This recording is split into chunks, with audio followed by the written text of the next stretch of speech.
হযরত আব্দুল কাদের জিলানী রহমতুল্লাহি আলাইহি ছেলেকে উদ্দেশ্য করে নসিহত করেছিলেন, নারী, বালক, বিদাতি, শিরককারী, ধনাঢ্য ব্যক্তি, হিংসুক ও অহংকারী লোকের সংস্রবে যাবে না। কেননা এদের সাথে ওঠা বসার কারণে তোমার কোনো উপকার তো হবেই না, বরং দিনের মস্ত বড় ক্ষতি হয়ে যাবে। নারী ও বালকদের সংস্পর্শ থেকে আত্মরক্ষা করে চলবে, এমনকি তাদের সাথে অপ্রয়োজনীয় কথা বলা থেকেও বিরত থাকবে। তিনি আরও বলেন, সাধকের জন্য নারী ও বালকদের সাথে মেলামেশা করা ছিনতাই হয়ে যাওয়ার সমতুল্য। অর্থাৎ পর্দার লঙ্ঘন হলে সম্পদের ক্ষতির চেয়েও বড় ক্ষতি সাধিত হয়।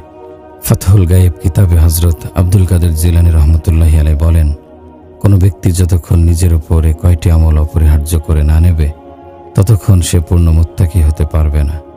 নিজের জিহ্বাকে অন্যের গীবত ও ঠাট্টা বিদ্রূপ থেকে বিরত রাখা, অন্তরকে অন্য মুসলমানের প্রতি মন্দ ধারণা পোষণ করা থেকে বিরত রাখা, নিষিদ্ধ বস্তু দেখা থেকে দৃষ্টিকে হেফাজত করা, সত্য কথা বলা, মিথ্যা না বলা, আল্লাহ তাআলার শুকরিয়া আদায় করা, অর্থাৎ আল্লাহ তাআলার অপরিসীম অনুগ্রহ ও নিয়ামতের কথা স্বীকার করা, নিজের অন্তরের দিকে খেয়াল রাখা, গুনাহের দিকে যেন ধাবিত